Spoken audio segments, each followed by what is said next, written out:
I'm here with Abdul, and I actually met you maybe in 2018, 2019. Correct. Yep. Correct? And you're with a company called One Federal Solution. I saw online that you guys are doing somewhere around 250 million in government contracts, so quarter of a billion. And I want to talk with you a little bit more about your story, but to start, I'll have you introduce yourself. Hey, no problem at all. So, pleasure meeting you. Always great to catch up with you again, too, Joel. I'm Abdullah Baytops. I'm the president and CEO of One Federal Solution. Also, since we last met, have a company called Serafix AI as well, a technology firm in which we focus on food and nutrition, health and wellness, and also creating efficiencies through government and state and local through using technology as well. But as you mentioned, One Federal Solution is my primary business, which I've had since 2007 here in the Washington, D.C. metropolitan area as well. That company focuses on 100% federal contracting in the government space. We've been around for nearly 20 years. In that 20 years, we probably supported over 15 different agencies covering a variety of services in the area of information technology, financial management support, health and scientific research, badging and credentialing and management as well. So we have a really robust team, support a lot of areas. We currently are about in, I think, 27 different states, as well as we operate internationally as well, too. So I have a lot. I always look at myself as like an entrepreneur who always like to expand, and try, never giving up. Sometimes you win, sometimes you lose, but always staying very open and to new ideas, ventures as well, too. So. Okay, so talk to me a little bit more about how you got into entrepreneurship. Did you always think you were an entrepreneur when you were younger, or was it something you kind of stumbled into? How did you get into it? To be honest with you, I didn't know I was going to be an entrepreneur because I barely liked doing anything, to be honest with you. I think when I graduated high school, didn't know what I wanted to do. I remember my uncle came home one day in New Jersey, and he ended up asking me, "What are you going to do?" I was at my grandparents' house. We lived in Jersey at that point in time. And he was like, "Why don't you join the Air Force?" And I was just like, you know what? Let me just make this dude happy just because he sees me sitting here not doing nothing. So what I do, I end up enlisting in the Air Force. Still, when I got into the Air Force, I didn't know what I wanted to do too as well. I just kind of took my job. But the experience that I gained when I got into the Air Force, before then, I was an EMT. So I probably need to preface it with this as well. Before I went into the Air Force, I was an EMT right after high school. I was living in Florida. I was training to be an EMT, things of that nature. And it was interesting. And I also worked for my uncle. My uncle Zach had his own, but he was an entrepreneur. My whole family was entrepreneurs. Probably should tell that story to lead up to it as well. My grandfather was an entrepreneur. My mom was an entrepreneur, and all my uncles was an entrepreneur. They all were in, the waste sanitation business. Started out in the 50s when my grandfather had his first business, gave it to his son, moved on. So when I was in high school, I was working that's a labor job. And I remember my uncle told me one day, because I did not like digging holes, I did not like shoveling, doo-doo, poop, whatever. That's what we did. We sucked it out and we pumped it out and we scooped it. I did not enjoy that at all. And so I remember one day he looked at me, we were in Woodstown working, and he was like, you don't have to do the family business if you want. I looked at him and I was like, seriously? And when he said that, that was my mental cue. It was like, I'm not coming into this family business. Not understanding what an entrepreneur was, I just kind of decided to launch out. My cousins and them, they still work in this family business to today. Then I joined the Air Force. And that's when my uncle came, "What are you going to do then?" So I decided to join the Air Force. When I got into the Air Force station here in the Washington, D.C. area, went into a career path known as aerospace engineering because I was an EMT as well. That probably became one of the greatest decisions I've ever did in my whole life, which was join the Air Force and kind of make you understand who you are as a person, become independent, became also, I think, understood what true integrity was, in terms of, what you have when you say something to somebody, you want to mean it. Really, the airport, I feel like established a lot of core values because before then, I didn't, it was just I'm just going to go about life and do what I want. But they actually made you try to decide a roadmap. When I got into the Air Force, I always knew I was only going to do 4 years. I never knew. I was like, I'm not going to be a lifer. Nothing bad. My uncles and them were lifers. But I just knew that I just knew something else was on the other side a little bit better. And then kind of fell into the entrepreneurial world. After I got out the military, maybe 4 or 5 years later, what happened was when I got out the military, I still was not truly defined on what I wanted to do, but I loved reading. One of the things I used to do as a kid, I used to read a lot. I used to be I remember one of my first teachers named Mr. Reader, and he used to have these, I don't know if you recall back in the day, these little things we used to read for pizzas. No, for I'm Pizza too young Hut. for that. Pizza Hut? Wait, you read and they give you pizza? Oh yeah, they give me pizza vouchers. I would have read more. That's It exactly. motivated me like Oh my that. God, that's exactly what I did. So I remember my teacher, he used to say, Abdul is not reading all these books. And so I used to have like 3 books a month. Mhm. And so what he used to do is after a while, because he thought I was just doing it for pizza, I love pizza. I spend lots of money to the day on pizza. I just love it. And so, so as a kid, he used to say, I remember he told my mom and said, I think your son is not really reading these books. He's just doing this for free pieces. She was like, yeah, he really does read these books. And so the interesting part of what happened was he started making me have to write. I'm in 4th grade. He said, I need him to write a book report of every book that he reads. Mm-hmm. I mean, he thinking that's going to slow me down. Man, that sped me up. So remember, through life, all this, I'm just reading. So now I get to 4th grade, 5th grade, I'm just reading a lot. And so I take this as an adult, not really realizing how many books I'm truly reading. When I was having to look at my home library, I had read so much over the years. Mm-hmm. So after I got out of the Air Force, still didn't know what I wanted to do. I decided just to go to Borders Books. Mm-hmm. And I started going to Borders Books like every day. Man, I read books at that time in the early 2000s. I remember I went MCSA, MCSE, CCNA, what is CCNP, anything, security plus. I started reading all these technology books, man, and it was like, oh man, this is really good. I read how to do Linux. Like after I got out of the military as a Linux administrator, never went to school for it, just reading books in Borders bookstores, so stuff would come naturally. And then as I was doing that, I had a job at this company at that time called CII, Council of Institutional Investors. They were located in DC. And I was an administrative assistant, just kind of 2 worlds about to collide that I didn't understand how it was going to happen. Mm-hmm. But in my job there, my job was to read 10K filings. I don't know if you ever know about 10K filings. They're kind of boring. It's filed with the SEC about a company and all the other stuff. But that was my job. And my boss would say, I just need you to read every one of these. It was like hundreds. I'm like 400 of them. All right, that's cool with me.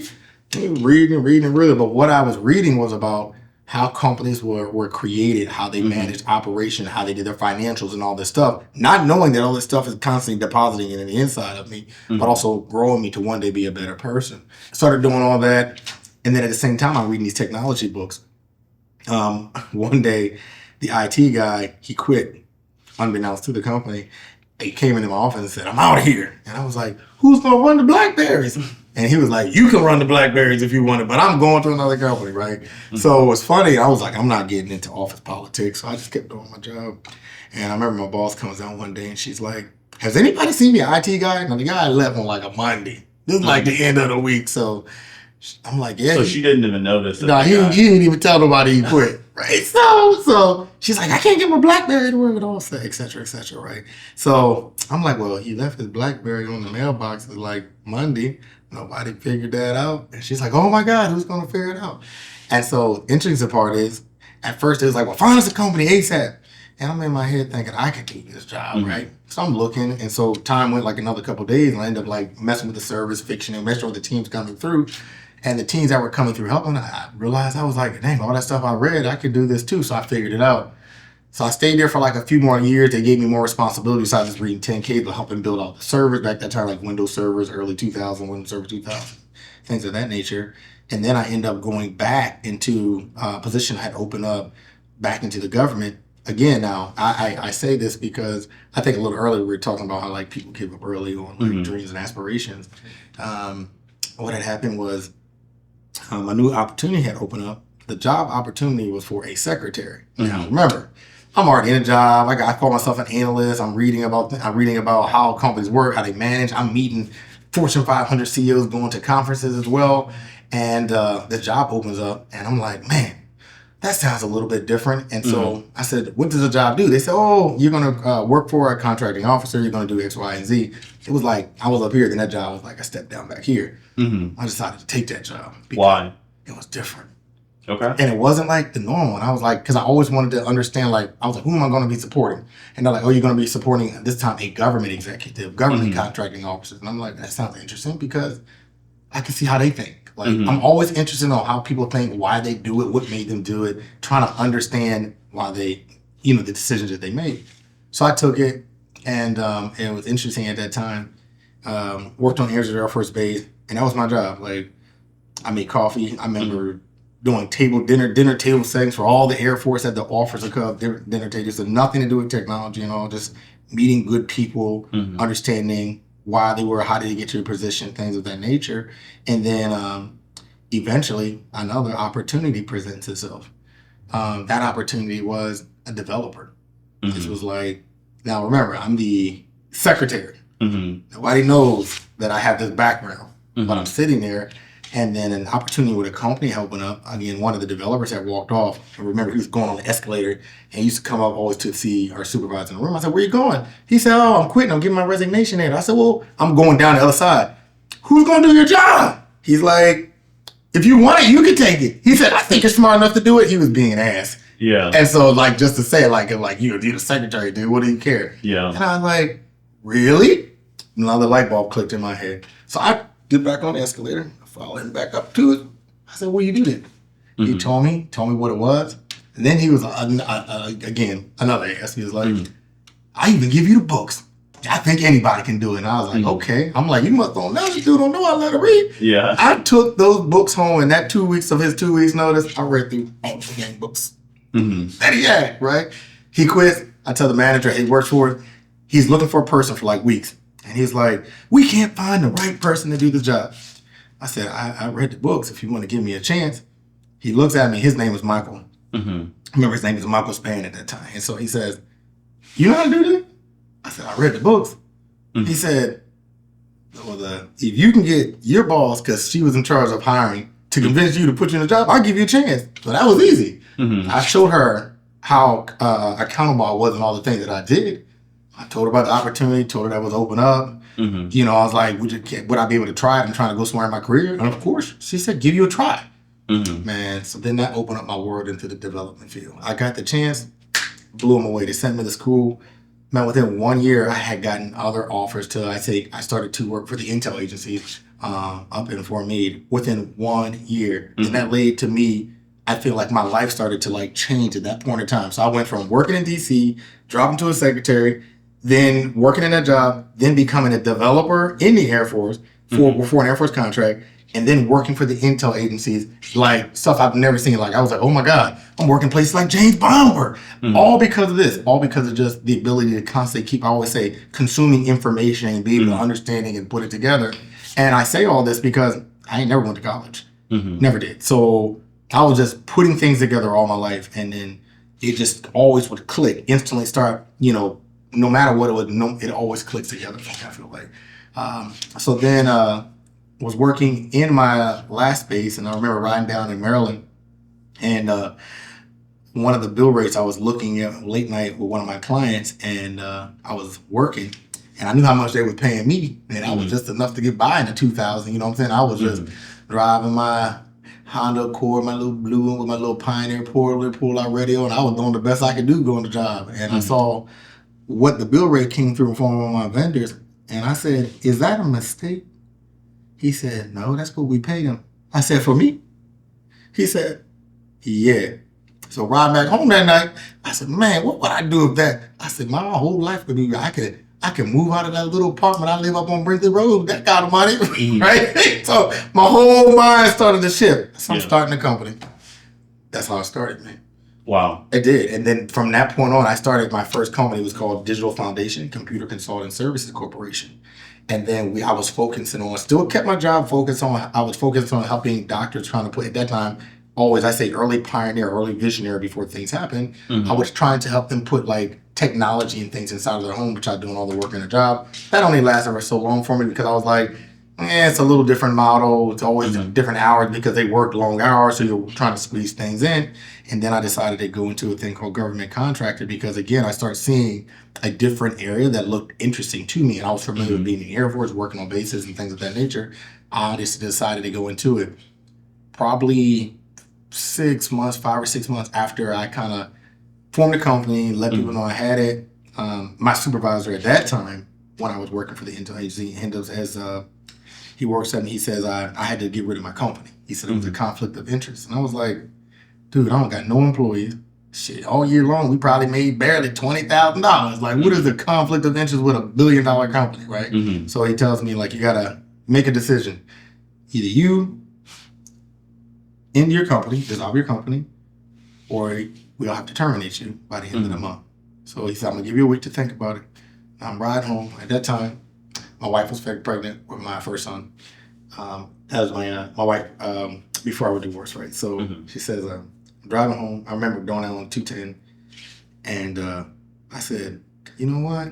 I wish somebody would give me an alternative like this craziness. So what do you think I did? You quit. I went back and I quit.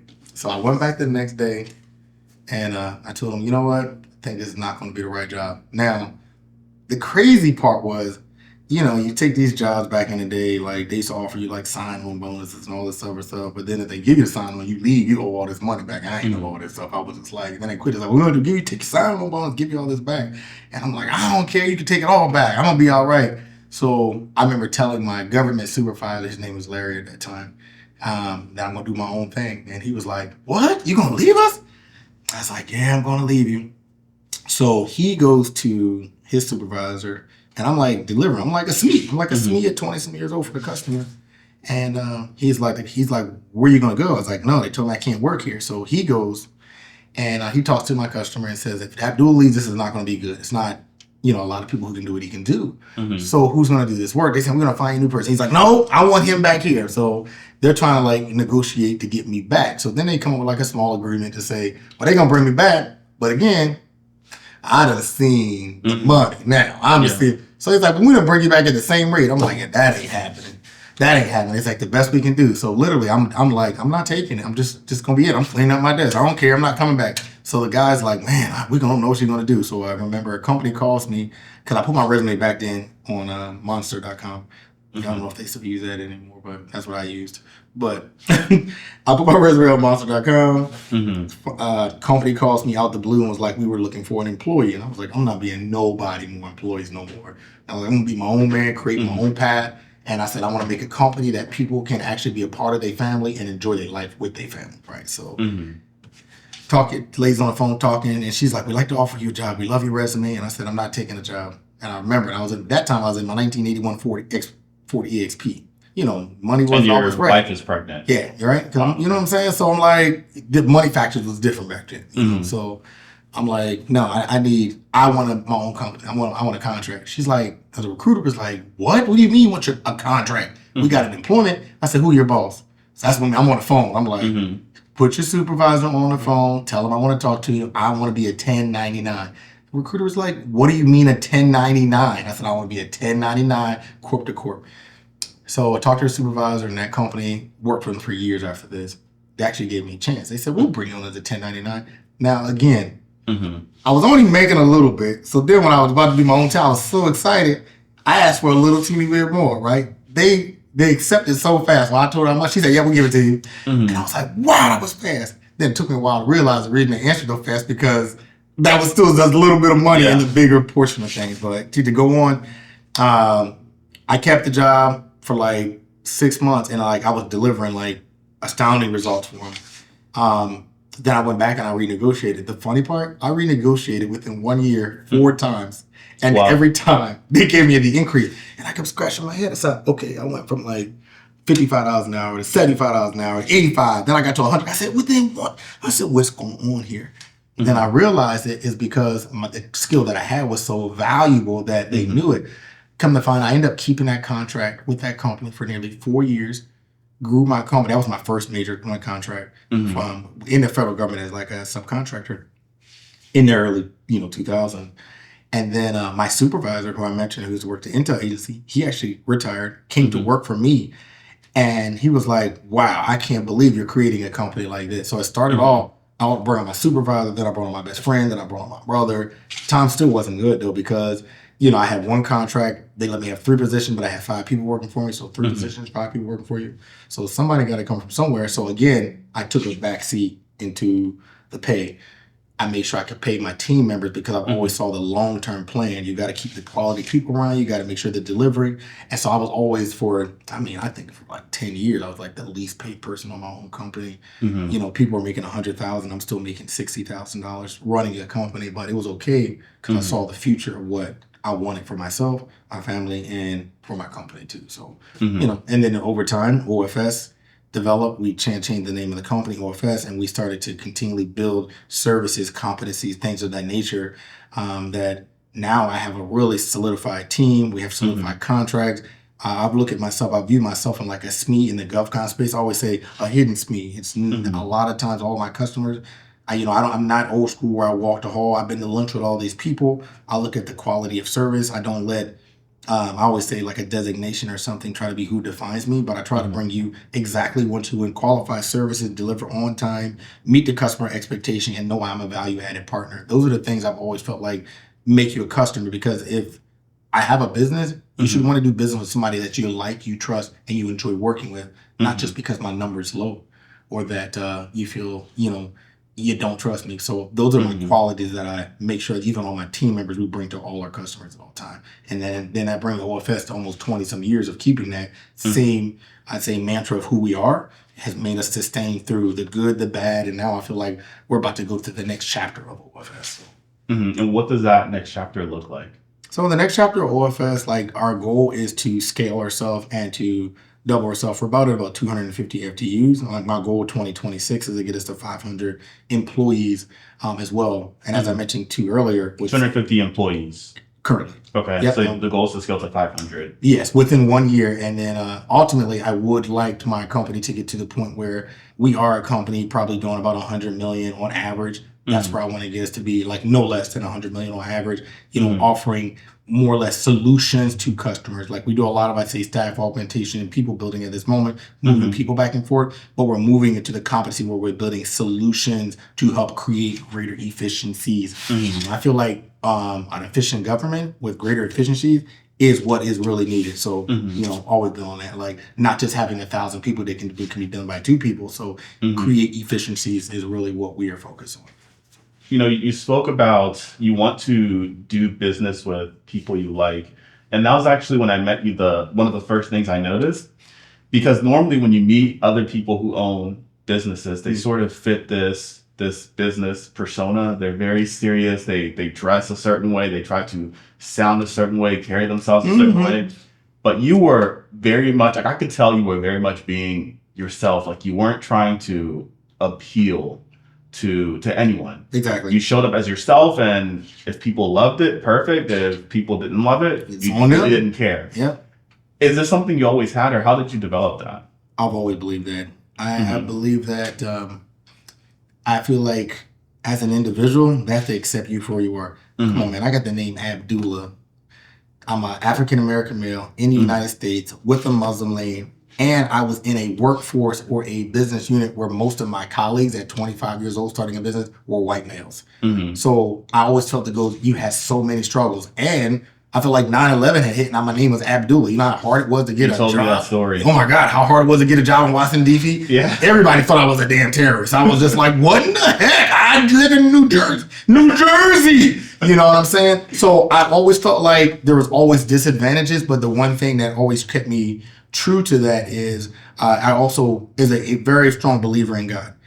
So I remember years ago, God has always told me from Jeremiah 1:1, I know who you are since I set you up from your womb. And I've always believed that. It's like from the beginning of time, I have a plan. I've never forgot that from the kids. So no matter what your name is, what you go through, you keep your eyes focused on the mark and the things will come to happen. But yeah, I've always felt like, hey, one person may not like you, doesn't mean you have to, everything stops because that one person, because everybody's entitled to their own opinion. We live in America. Everybody has their own opinion about everything. Me and you can both see this table is, I don't know, it's like a brownness to me. We can get a person, there's going to be somebody who say, no, this table is blue. And they're going to find the points that support what they want to say. And I've started to realize like that as a person, you got to be who you want. I remember when I first went to a meeting, I wore alligator shoes. And everybody else had black shoes on and white shoes. And everybody, you know what they stood out? At the end of the day, I remember the speaker said, I saw this dude with this brown alligator shoes. You know why I'm going to remember him? Because he's different. He's not trying to fit in. He's not trying to be like the guy walking across where we all look the same. I love my favorite colors is pink and blue.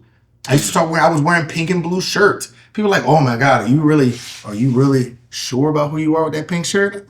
Well, this shirt is who I am. Like, that's who I am. Like, I like wearing jeans. I like wearing my sneakers with jeans. I like wearing dress shoes. I like mixing it up because I go by the energy that's around me, how I feel when I wake up. I wake up every day is a new day. I don't hold anything that anybody said, done, or I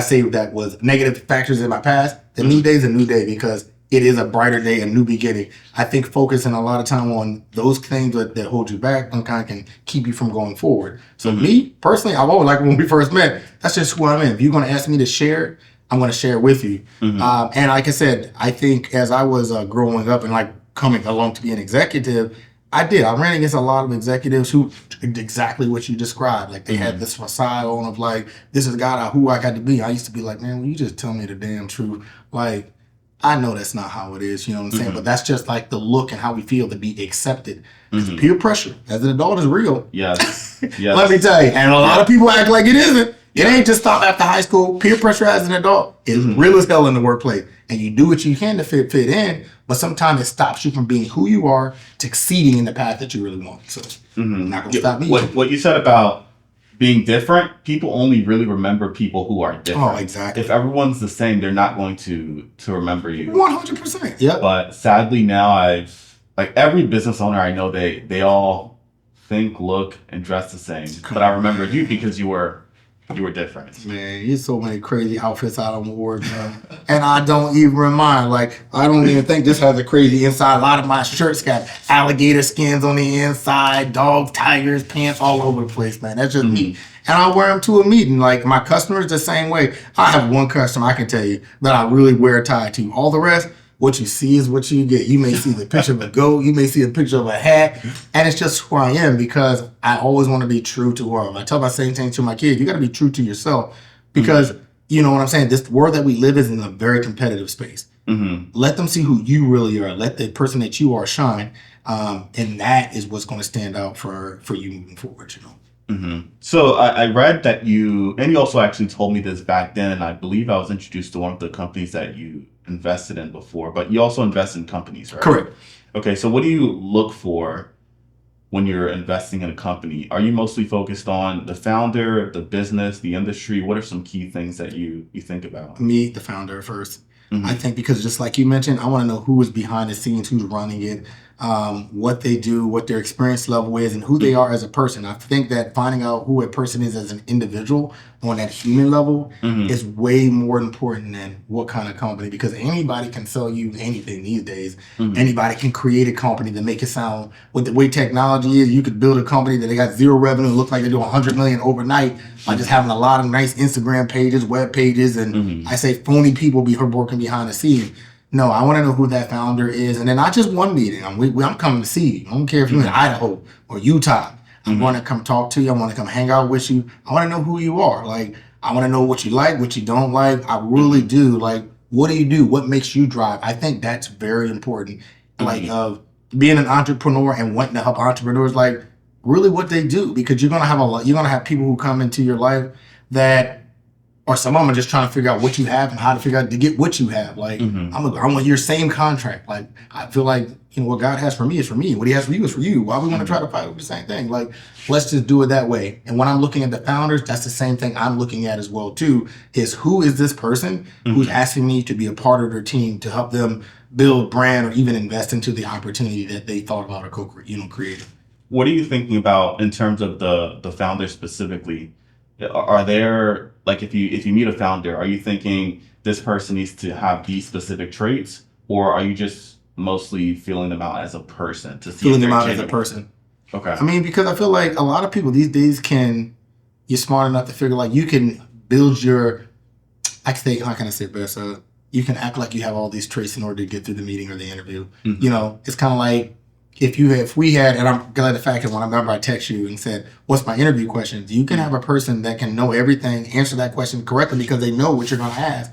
So it's all perfect. It's not like impromptu. And I feel like a founder, if he knows, well, Abdul's going to looking for what school I went to, what I'm talking about, who's on my team, he's going to tell me everything that I want. But I'm not going to be able to see that because I'm only still talking to him. But as a human being, you're going to get that connection of turning that energy level is like, is he being sincere? Like, you know, I remember I used to do interviews with people at my company, and In the middle of the interview, I'd be like, what's your favorite food? And they'd be like, what does that have to do with anything? I mean, where do you like to eat? What do you like to do? Like, those are the kind of things that you tell me who you are. Like, what kind of music do you like? Where do you hang out? Like, tell me a little about your family. Those are the things, because they are the things that built the person that's before me. Like, you understanding how you were brought up or how you were raised ultimately defines that person, that character quality of who you are today. You know? And what are some things that you're trying to pass down onto your kids? Because you have 3 boys. Two boys. Yeah. What are some things that you're trying to pass down onto them? I tell them every day, this world is hard. The number one. It's a very competitive world, but the things that I want to pass down is integrity. That stands out more than anybody. Be honest. Be honest. Let your word be your word. Like, don't just say one thing and do another. I say, no, people have true expectations. And the one thing I emphasize every day, I say timeliness is everything. I say, hey, I always tell them, if your meeting's at 11 and you show up at 11, you're late to the table, especially if you're a leader. Leaders show up early, because guess what? They build. Make sure that it's done, it's created, it's on time, it's the way you want it to be. I said, if your meeting's at 11, you show up at 10:30. I said, that's what timeliness. So I think it's the small things, and as they become young men, that they'll be able to add to that. Also, I always tell them that, you know, be who you are. Like, you don't have to follow in my footsteps, but I want you to be better than who I am, no matter what you do. And as your father, I will support you no matter what that is that you choose, but just be better. Like, let me give you a good example of this. So my grandfather died about 2 years ago. Prior to that, as I said, he had his own company in the 1950s. Now, growing up, I always thought that, man, my grandfather, he always made sure everything was legit. He made sure that the house was perfect. My grandmother had a car. I don't remember a day that a building ever seemed like it was paid. So as my grandfather got older and now his grandson is running a company, he used to come down here to Maryland and like live with me, hang out, look at what's going on, tell me about how it was when he was in business and all these little tips. They didn't have computers, everything was on paper, things of that nature. But what I did realize is that what it took to be an entrepreneur. And some of the things that stood out for me was my grandfather was like the dedication that it took, the desire to keep going, and that it always hit me is, and I love tattoos, so I got lots of them, and I'm gonna say that because one of the things is success is not defined by money. I think in my grandfather's later years of life, and then I was always talking with him, I realized that it came, you know, because I think we were having a conversation about, I was asking, you know, like how much money your company was making at its best years and worst years. Now, these days, if you have a company and somebody tell you that they making $200,000, you're like, well, I have a company, I can make that working for somebody. But see, my grandfather had his company in the 1950s, you know, making $50,000 a year, $60,000, that was a lot of money. And so even as I became into, you know, in the 90s, his company was making maybe $200,000, $280,000 a year. And I remember, you know, he had his 7 kids and he raised me, always seen it to go to church, taking care of everybody. And when he told me that, and he was like, man, we had a great life. I said, y'all went on vacations every year, Grandpa? He said, yeah. I said, you got new cars? He said, yeah. I said, your house paid off? Yeah. And I said, man, you did all that on $200,000? He said, yes. And I said to myself, prior to that, I was like, man, I want billions and billions. And it realized, like, after time, it's like you define success of what it is to you. And sometimes we will look at someone else and say, I want that. I want that. And that's what I teach my kids. Don't let your success be defined by a dollar value that you see someone else has, but let it be defined by the core values that are in yourself that define who you are as a person. That's true success too. And that's one of the major qualities I always keep telling them. Don't let it be defined. Like one of my sons loves exotic cars and all these other things. And I always tell him, I said, those are nice to have, but you can't sleep with them. They don't go anywhere with you, and they sit in your garage.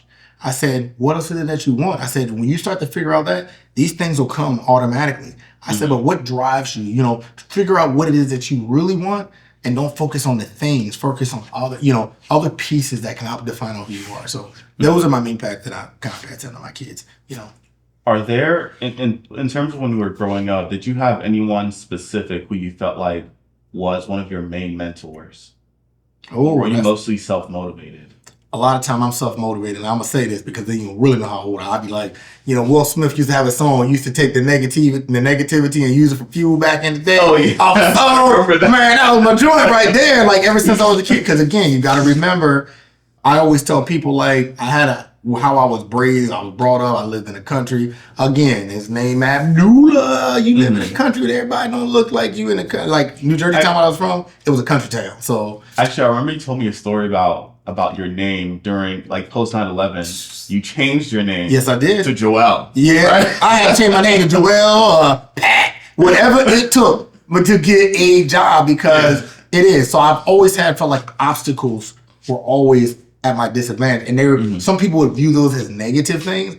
I used them as a way to stay positive and focused of like what I needed to do as a person. I never lost focus in who I was, but I just used those things as well. So when you say like I was really self-motivated a lot by myself, I say, but some of the biggest influences of my life, I had to think about it. Well, number one, my grandpa. Like I told you, 1950s going through, he took me to the town when he used to have his business. When back in the day, African Americans, when he took it over. So quick story about that, if you don't mind, if I could go.